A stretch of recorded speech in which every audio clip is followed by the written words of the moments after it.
Welcome to our channel पर नए हैं तो प्लीज़ चैनल को सब्सक्राइब करें। इसके पहले वीडियो में मैंने मॉडर्न हिस्ट्री का पार्ट 1 पार्ट 2 डाल दिया है, जो आगामी 69 बीपीएससी के लिए ही टेस्ट चलाया था।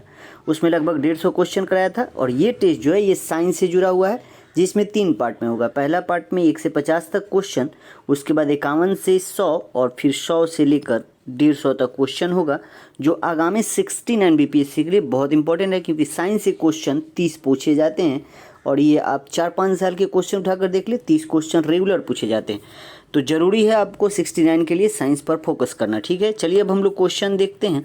और जो भी लोग चैनल पर नए हैं चैनल जरूर सब्सक्राइब कीजिएगा। चलिए, अगर पढ़े हैं साइंस तो टेस्ट बनाइए 50 क्वेश्चन, और कितना सही बनाते हैं कमेंट करके ज़रूर बताइएगा।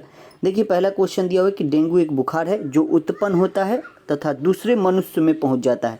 तो डेंगू जो है वो एक वायरस है और ये मादा जो होती है एडिज मच्छर, तो मादा एडिज मच्छर के काटने से ही होता है। इसमें हड्डी तोड़ बुखार होता है। ठीक है, तो इसका राइट आंसर जो होगा वो ऑप्शन ई होगा। क्या होगा?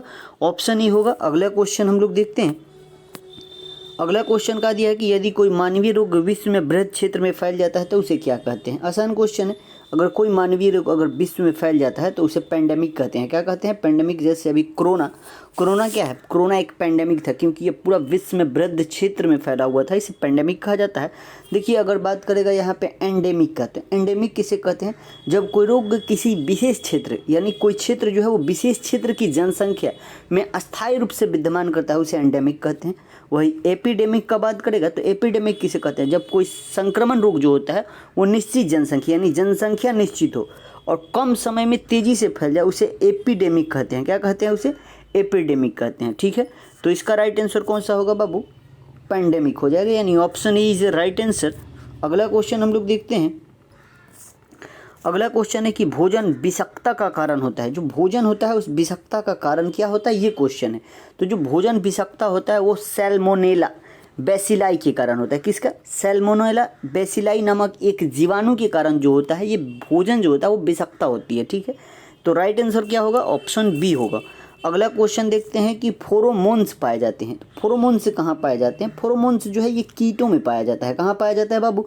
तो फेरोमोन्स जो है ये एक कीटों में पाया जाता है। तो इसका राइट आंसर कौन सा हो जाएगा? Option A. फेरोमोन्स जो है वह रसायन है जो कीटों द्वारा उत्सर्जित किए जाते हैं। ठीक है, और ये किस लिए? वो विपरीत जो लिंग होता है वो कीटों को आकर्षित करने के लिए। ठीक है, अगला क्वेश्चन देखते हैं। अगला क्वेश्चन है कि एक जीव जो ताड़ी के किण्वन में शामिल होता है वह होता है। ताड़ी के किण्वन में, सराने वाले चीज को किण्वन कहा जाता है। तो ताड़ी के किण्वन में कौन सा जीव शामिल होता है, यही क्वेश्चन है। तो याद रखिएगा, ताड़ी के किण्वन में आपको सैकेरोमाइसिस, क्या सैकेरोमाइसिस जो है ये ताड़ी के किण्वन में शामिल होने वाला जीव है। तो इसका राइट आंसर जो होगा वो ऑप्शन सी होगा। अगला क्वेश्चन है कि निम्न में से कौन गाय की उच्च दूध उत्पादन प्रजाति है? गाय जो होती है उसमें उच्च दूध उत्पादन करने वाली जो प्रजाति है वही पूछ रहा है, और उस प्रजाति का नाम जो है टोल्स्टीन है। क्या है बाबू? टोल्स्टीन एक गाय जो है ये बहुत ज़्यादा दूध देती है और ये पाई जाती है मुख्यतः नीदरलैंड में। कहाँ पाई जाती है? नीदरलैंड में पाई जाती है। तो राइट आंसर ऑप्शन बी होगा। अगला क्वेश्चन है कि मानव में एल्कोहल की कितनी प्रतिशत मात्रा मृत्यु का कारण होता है? देखो, मानव में एल्कोहल का पूछ रहा है कितनी प्रतिशत मात्रा मृत्यु का कारण होता है। तो मानव में जो होता है, अगर एल्कोहल 0.45 से ज़्यादा हो जाएगा तो मृत्यु का कारण ये बन सकता है। तो इस ऑप्शन में कहीं नहीं दिया है 0.45, तो इसलिए इसका राइट आंसर जो होगा वो ऑप्शन ई होगा। क्या होगा? ऑप्शन ई होगा। अगला क्वेश्चन है कि मानव हृदय है, मानव किस प्रकार का हृदय है, यही क्वेश्चन है। और मानव जो हृदय है बाबू वो आपको कैसा है? तो मायोजेनिक हार्ट है। कैसा है बाबू? तो मायोजेनिक हार्ट जो होता है वो मानव का मायोजेनिक हार्ट होता है। तो इसका राइट आंसर जो होता है वो ऑप्शन बी हो जाएगा। ठीक है, अगला क्वेश्चन देखते हैं कि निम्नलिखित युग्मों में से वह ज्ञात कीजिए जो सही सुमेलित है। सही सुमेलित का बात कर रहा है, इसमें से कौन सा, इसलिए पढ़ना पड़ेगा। यहाँ पे दिया एस्कर्विक जो थायमिन दिया है गलत है, तपेदिक एटीएस गलत है, टेटनस बीसीजी ये भी गलत है, मलेरिया क्लोरोक्विन। देखो, मलेरिया जो बीमारी है उसका दवा जो है वो क्लोरोक्विन है। तो इसलिए इसका राइट आंसर होगा वो ऑप्शन डी होगा। क्या होगा? ऑप्शन डी जो होगा इसका राइट आंसर होगा। अगला क्वेश्चन देखते हैं कि 10 दिनों से अधिक दिन तक उपवास करने पर लीवर पर क्या प्रभाव पड़ता है? बहुत अच्छा क्वेश्चन है। अगर 10 दिन से अधिक अगर आप उपवास करते हैं तो लीवर पर क्या प्रभाव पड़ता है वही क्वेश्चन दिया हुआ है, और लीवर पर प्रभाव पड़ता है, लीवर में ग्लूकोज के स्तर जो होते हैं वो कम हो जाते हैं। तो इसका राइट आंसर कौन सा होगा? तो इसका राइट आंसर जो होगा वो ऑप्शन ई होगा। क्या होगा? Option E is right answer. अगला क्वेश्चन हम लोग देखते हैं। अगला क्वेश्चन है कि निम्नलिखित में से कौन सा एंजाइम प्रोटीन को एमिनो अम्ल में विघटित करता है, यानी कौन सा एंजाइम ऐसा है जो प्रोटीन को एमिनो अम्ल में विघटित करता है, ये क्वेश्चन दिया हुआ है। तो याद रखिएगा वो है आपको पेप्सिन। कौन सा है? Pepsin is the right answer. Option E is right answer. Protein का पाचन अमाशय से ही प्रारंभ हो जाता है, अमाशय यानी पेट से ही, और अमाशय में ही पेप्सिन नामक एक एंजाइम प्रोटीन के छोटे आपको पॉलीपेप्टाइड और उनके घटक एमिनो अम्ल से विघटित होता है। ठीक है, अगला क्वेश्चन देखते हैं। निम्नलिखित में से यौगिक के किस समूह को सहायक आहार कारक कहा जाता है? क्या कह रहा है कि कौन सा यौगिकों को यानी किस समूह को सहायक आहार कारक कहा जाता है, यही क्वेश्चन है। और ये कहा जाता है आपको विटामिन को। किसको बाबू? विटामिन को कहा जाता है। विटामिन एक ऐसा यौगिक है जो सहायक आहार कारक भी है। तो इसका राइट आंसर कौन सा होगा? वो ऑप्शन सी होगा। अगला क्वेश्चन है कि पपीता में मुख्यतः कौन सा विटामिन, मुख्यतः का बात कर रहा है और मुख्यतः पूछ देगा तो इसलिए आपको एक ही आंसर होगा, क्योंकि इसमें और एक से अधिक नहीं होगा, कि मुख्यतः जब दे दिया है तो पपीता में मुख्यतः का बात करेगा ना, तो मुख्यतः उसमें विटामिन सी होती है। क्या होती है? विटामिन सी होती है। तो इसका राइट आंसर जो हो जाए, मुख्यतः विटामिन सी प्रचुर मात्रा में पाया जाता है। लेकिन देखिए, अगर vitamin A, vitamin B, vitamin B2 भी पाया जाता है, ठीक है, लेकिन मुख्यतः का बात करेगा तो सी मारिएगा। ठीक है, अगला क्वेश्चन देखते हैं कि स्टेथोस्कोप में रोगियों के दिल का धड़कन को ध्वनि डॉक्टर के कानों तक पहुँचती है। कैसे पहुँचती है? जो स्टेथोस्कोप होता है उसमें जो दिल की धड़कन स्टेथोस्कोप से डॉक्टर देखता है, तो ध्वनि जो होता है वो डॉक्टर के कानों तक कैसे पहुंचती है वो क्वेश्चन दिया हुआ है। तो याद रखिएगा, ध्वनि के बहुपरावर्तन द्वारा, यानी परावर्तन होता है ध्वनि का और तब पहुंचती है। तो इसका राइट आंसर होगा वो ऑप्शन बी होगा। अगला क्वेश्चन है कि निम्नलिखित में से कौन सा पदार्थ सर्वाधिक मजबूत होता है? मजबूत सबसे ज़्यादा कौन सा है, इसमें ये क्वेश्चन दिया हुआ है और सबसे ज़्यादा मजबूत का बात कर रहा है उसमें पदार्थ का, तो ये आपको ग्रेफीन हो जाएगा। इसलिए राइट आंसर कौन सा? राइट आंसर जो होगा वो ऑप्शन डी हो जाएगा। ग्रेफीन अब तक खोजे गए पदार्थों में सबसे मजबूत है। ठीक है, अगला क्वेश्चन देखते हैं। अगला क्वेश्चन है कि फिटकिरी गंदे पानी को किस प्रक्रिया द्वारा स्वच्छ करती है? जो फिटकिरी होता है, गंदे नाले वाले होते हैं, उसमें डाल दिया जाता है, तो उसको कैसे स्वच्छ कर देता है, ये क्वेश्चन दिया हुआ है। और ये कैसे करता है बाबू? तो ये आपको अस्कंदन के द्वारा। कैसे? अस्कंदन। राइट आंसर जो होगा वो ऑप्शन सी होगा। क्या होगा? Option C. अगला क्वेश्चन देखते हैं। अगला क्वेश्चन है कि कौन सा तत्व सरसों के तेल की मात्रा बढ़ाने में अत्यधिक उपयोगी होता है? यानी इसमें कौन सा जो तत्व है वो जो सरसों का तेल होता है उसकी मात्रा को बढ़ाने में अत्यधिक उपयोगी होता है, ये क्वेश्चन पूछ रहा है। और ये सल्फर होता है। क्या होता है? सल्फर पौधों के लिए आवश्यक दीर्घपोषीय तत्व है और यह सरसों के उत्पादन और उसमें तेल की मात्रा बढ़ाने में बहुत ही लाभदायक होता है। अगला क्वेश्चन है कि जब इनो लवण को जल में डाला जाता है तो बुलबुले बनते हैं, जिसका कारण क्या है? इनो जो होता है उसको जल में डाला जाता है तो बहुत बुलबुले बनते हैं, और उसका कारण क्या है ये क्वेश्चन पूछ रहा है। और उसका कारण जो है वो CO2 कार्बन डाइऑक्साइड गैस है। तो इसका राइट आंसर जो होगा वो ऑप्शन बी होगा। ठीक है, इनो सारे लोग पीते हैं। इनो पानी में डालने पर बुझबुझा बनता है और वो बुलबुले में जो होता है वो कारण होता है CO2 गैस का। ठीक है, अगला क्वेश्चन देखते हैं कि जौ के अंकुरित बीजों के किण्वन से बने शराब को कहते हैं? जो जौ होता है उसके अंकुरित बीजों के जो किण्वन होते हैं सड़ाए जाते हैं और उससे बने शराब को क्या कहा जाता है? तो याद रखिएगा उसे बियर कहा जाता है। क्या कहा जाता है बाबू? बियर। राइट आंसर जो हो जाएगा वो ऑप्शन ए हो जाएगा। ठीक है, और अधिकतर बियर जो है वो जौ के किण्वन से ही बनते हैं, इसलिए इसे भारतीय उपमहाद्वीप में जौ की शराब या आब जौ के नाम से भी बुलाया जाता है। तो इसका राइट आंसर क्या होगा? तो इसका राइट आंसर ऑप्शन ई होगा। अगला क्वेश्चन हम लोग देखते हैं। अगला क्वेश्चन है कि छपाई में प्रयोग की जाने वाली स्याही निम्नलिखित में से किसके अपघटक से प्राप्त होती है? जो छपाई में स्याही प्रयोग होती है वो किसके अपघटक से प्राप्त होती है, ये क्वेश्चन दिया हुआ है। तो याद रखिएगा ये आपको मीथेन हो जाएगा। क्या हो जाएगा? मीथेन। राइट आंसर जो होगा वो ऑप्शन बी हो जाएगा। मीथेन जो है एक रंगहीन, स्वादहीन, गैसहीन गैस है जो दलदली क्षेत्र में पाई जाती है और यह काले रंग और मोटर टायर, छापखाने, स्याही, पेंट, कार्बन में छोड़े जाते हैं। ठीक है, और इसे 100 डिग्री ताप पर जलाने पर कार्बन ब्लैंक प्राप्त होता है जो छपाई में काम आता है। ठीक है, अगला क्वेश्चन देखते हैं कि एथिल अल्कोहल में निम्न को मिलाकर पीने के अयोग्य बनाया जाता है। जो एथिल अल्कोहल होता है कि निम्न को यानी किसको मिलाकर उसे पीने के लिए बनाया जाता है, पीने योग्य बनाया जाता है, तो याद रखिएगा वो आपको मेथनॉल और पैराडीन, किसको, मेथनॉल और पैराडीन। राइट आंसर जो होगा वो ऑप्शन बी होगा। अगला क्वेश्चन है कि निम्नलिखित में से किसको वुड स्प्रिटी भी कहा जाता है। आसान क्वेश्चन है, अगर पढ़े हैं तो वुड स्प्रिटी किसको कहा जाता है बना सकते हैं। और किसको कहा जाता है बाबू, तो याद रखिएगा वुड स्प्रिटी आपको मेथिल अल्कोहल को कहा जाता है। किसको, मेथिल अल्कोहल। राइट आंसर जो होगा ऑप्शन ई हो जाएगा। क्या होगा, ऑप्शन ई हो जाएगा। अगला क्वेश्चन देखते हैं। अगला क्वेश्चन है कि निम्नलिखित में से किस में ट्राइक्लोसोन के विद्यमान होने की सर्वाधिक संभावना है जिसके लंबे समय तक उच्च स्तर के प्रभाव रहने को हानिकारक माना जाता है। बहुत अच्छा क्वेश्चन दिया हुआ है और याद रखिएगा ये हो जाएगा आपका आंसर प्रसाधन सामग्री। क्या हो जाएगा, प्रसाधन सामग्री। राइट आंसर जो होगा वो ऑप्शन डी होगा। अगला क्वेश्चन है कि ध्रुम पर्दे युद्ध में छिपने एवं शत्रुओं को छलने के लिए प्रयोग में लाए जाते हैं। ध्रुम पर्दे प्रायः किसके वायु में परिक्षिप्त सूक्ष्म कणों को बने होते हैं, ये पूछ रहा है। यानी ये पर्दे किसके बने होते हैं, यही क्वेश्चन पूछ रहा है। और ये बने होते हैं बाबू आपको टाइटेनियम ऑक्साइड का। किसका, टाइटेनियम ऑक्साइड। राइट आंसर जो होगा वो ऑप्शन सी होगा। अगला क्वेश्चन दिया कड़कनाथ एक किस्म है, यानी कड़कनाथ किसका प्रजाति है यही पूछ रहा है। और कड़कनाथ जो है ये एक मुर्गे की प्रजाति है। किसकी, मुर्गे की। तो राइट आंसर जो हो जाएगा वो ऑप्शन डी हो जाएगा। अगर इसके बारे में पूछेगा कड़कनाथ भारत में, तो भारत में ये आपको मध्य प्रदेश के झाबुआ में मिलते हैं। ठीक है, मुख्यतः। अगला क्वेश्चन देखते हैं। अगला क्वेश्चन है कि निम्नलिखित में से कौन सा जानवर ठोस मूत्र उत्सर्जित करता है। ठोस मूत्र उत्सर्जित करने वाले जानवर के बारे में पूछ रहा है और वो जो जानवर है बाबू वो कंगारू चूहा हो जाएगा। तो राइट आंसर कौन सा, कंगारू चूहा बिना पानी पिए सबसे लंबी अवधि तक जीवित रह सकता है। ठीक है, जिस कारण यह प्रायः ठोस मूत्र उत्सर्जित करता है।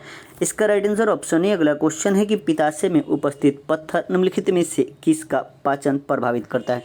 अगर जो पित्ताशय होता है अगर उसमें उपस्थित जो पत्थर है वो किसको प्रभावित करता है, किस पाचन को प्रभावित करता है, तो इसका राइट आंसर जो हो जाएगा क्या होगा बाबू, तो इसका राइट आंसर जो हो जाएगा वो वसा को, किसको, वसा यानी फैट को पाचन प्रभावित करता है। फैट का राइट आंसर ऑप्शन बी होगा।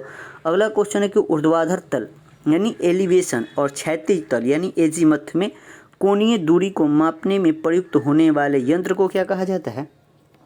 तो क्या कहा जाता है बाबू, तो याद रखिएगा उसको हम आपको थियोडोलाइट कहते हैं। क्या कहते हैं, थियोडोलाइट। राइट आंसर कौन सा, तो वो ऑप्शन डी होगा। क्या होगा, ऑप्शन डी हो जाएगा। अगला क्वेश्चन देखते हैं कि खगोलीय दूरदर्शी से बना प्रतिबिंब होता है। अगर खगोलीय दूरदर्शी होता है उससे बना जो प्रतिबिंब होगा वो काल्पनिक और बड़ा होता है। कैसा होता है, काल्पनिक और बड़ा होता है। तो राइट आंसर जो हो जाएगा वो ऑप्शन बी हो जाएगा। क्या होगा, option B is right answer. अगला क्वेश्चन हम लोग देखते हैं कि एक सितार में किस प्रकार की ध्वनि तरंग उत्पन्न होती है। तो जो सितार बजाया जाता है उसमें पूरा किस प्रकार की ध्वनि तरंग, तो याद रखिएगा उसमें अपग्रामी, कैसा, अपग्रामी और अनुप्रस्थ तरंग होता है। कौन सा, अनुप्रस्थ तरंग होता है। तो यहाँ पे दिया है अपग्रामी और अनुप्रस्थ तरंग।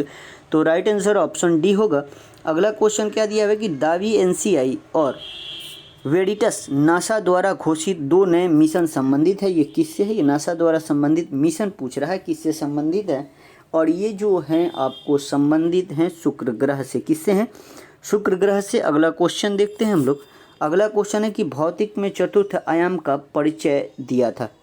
क्या बोल रहा है कि भौतिक में चतुर्थ आयाम का परिचय किसने दिया था, ये क्वेश्चन पूछ रहा है। और ये आपको किसने दिया था बाबू, तो ये आपको दिया था आइंस्टीन ने। कौन, Einstein. Right answer option B होगा। अगला क्वेश्चन है कि क्वांटम डॉट है। क्वांटम डॉट क्या है, ये क्वेश्चन दिया हुआ है। तो क्वांटम डॉट जो है ये एक अर्धचालक नैनो संरचना होती है। कैसी होती है, क्वांटम डॉट जो होता है वो एक अर्धचालक नैनो संरचना होती है जो इलेक्ट्रॉन के परिवहन में सक्षम होता है। ठीक है, अगला क्वेश्चन देखते हैं। अगला क्वेश्चन है कि निम्नलिखित में से कौन सा तत्व पौधे में सूक्ष्म पोषक नहीं है। सूक्ष्म पोषक, देखो पौधे में बहुत पोषक पाए जाते हैं और उसमें से पूछ रहा है कि सूक्ष्म पोषक इसमें से नहीं है, ये बात कर रहा है। तो याद रखिएगा इनमें से जो सूक्ष्म पोषक नहीं है वो है आपको मैग्नीशियम। क्या है, मैग्नीशियम जो है वो सूक्ष्म पोषक नहीं है।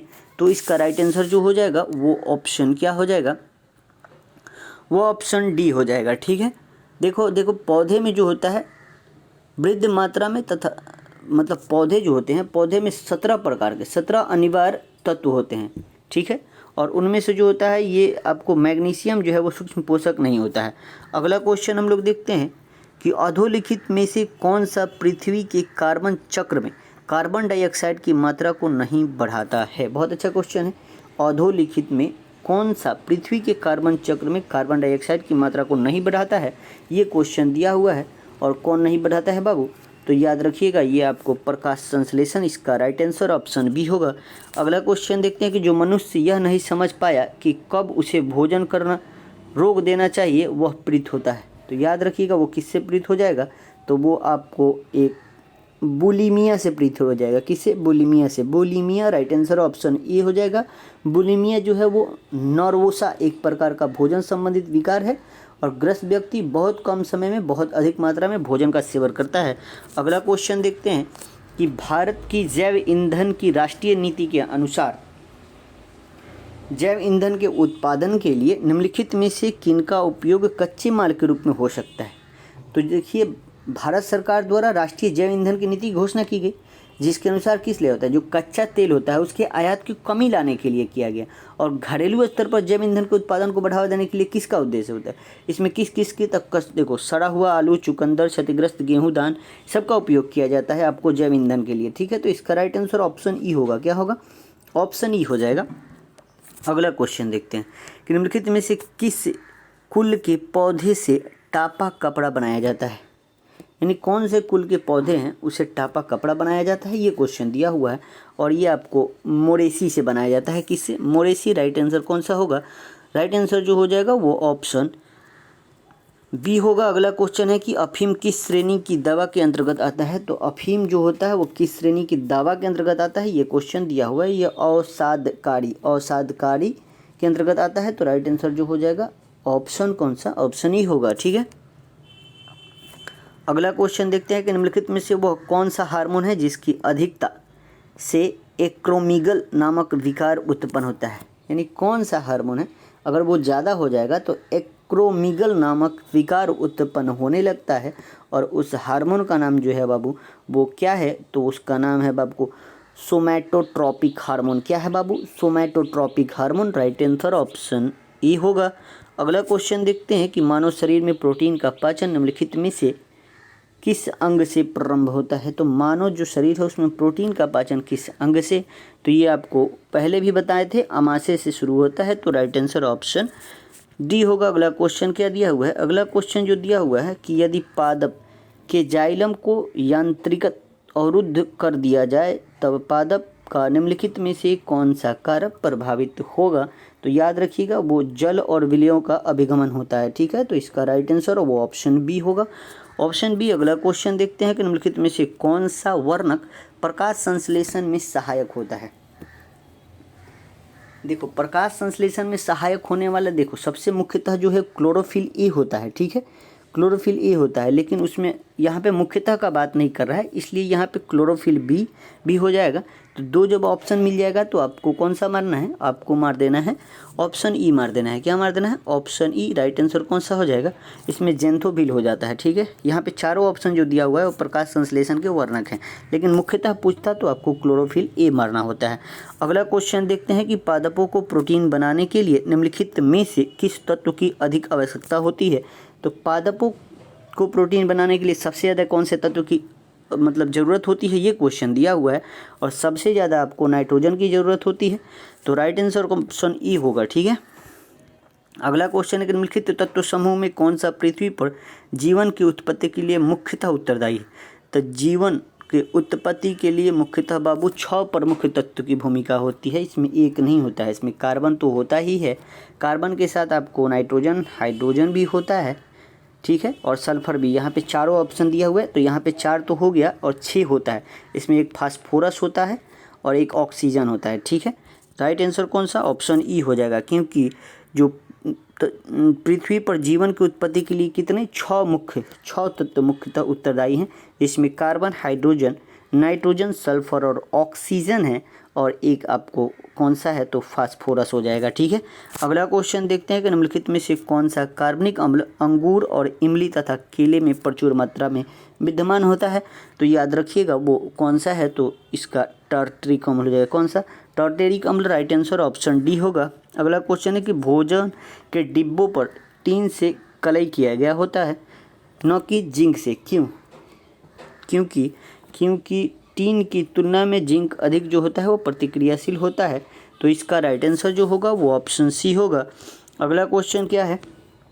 अगला क्वेश्चन जो दिया हुआ है कि निम्नलिखित प्रजातियों में कौन सा दांत वाली व्हेल की विशालतम है। जो प्रजाति उसमें बोल रहा है कि कौन सा दांत वाली व्हेल का विशालतम यानी सबसे बड़ा इसमें पूछ रहा है, और जो हो जाएगा वो हो जाएगा स्पर्म व्हेल हो जाएगा। कौन सा? Sperm whale. राइट आंसर जो होगा वो ऑप्शन सी होगा। अगला क्वेश्चन हम लोग देखते हैं। अगला क्वेश्चन दिया है कि निम्नलिखित में से कौन सा पृथ्वी पर पाए जाने वाले सभी जीवों का आनुवांशिक पदार्थ है। तो याद रखिएगा कौन सा हो जाएगा तो इसका राइट आंसर जो होगा वो आपको न्यूक्लिक अम्ल हो जाएगा। क्या हो जाएगा? न्यूक्लिक अम्ल। आज का अंतिम क्वेश्चन जो दिया हुआ है कि ई कोलाई जीवाणु मुख्य रूप से इनमें पाया जाता है। तो ई कोलाई का बात कर रहा है और ये पाया जाता है आपको मानव आंत में। कहाँ पे? मानव आंत में। तो राइट आंसर ऑप्शन बी। आज के लिए इतना ही। कल का जो वीडियो आएगा वो 51 नंबर क्वेश्चन से लेकर 100 नंबर क्वेश्चन तक होगा, इसलिए वीडियो को जरूर बने रहें। चैनल पर नए हैं, चैनल जरूर सब्सक्राइब कीजिएगा। मिलते हैं हम आपको अगले वीडियो में। जय हिंद, जय भारत।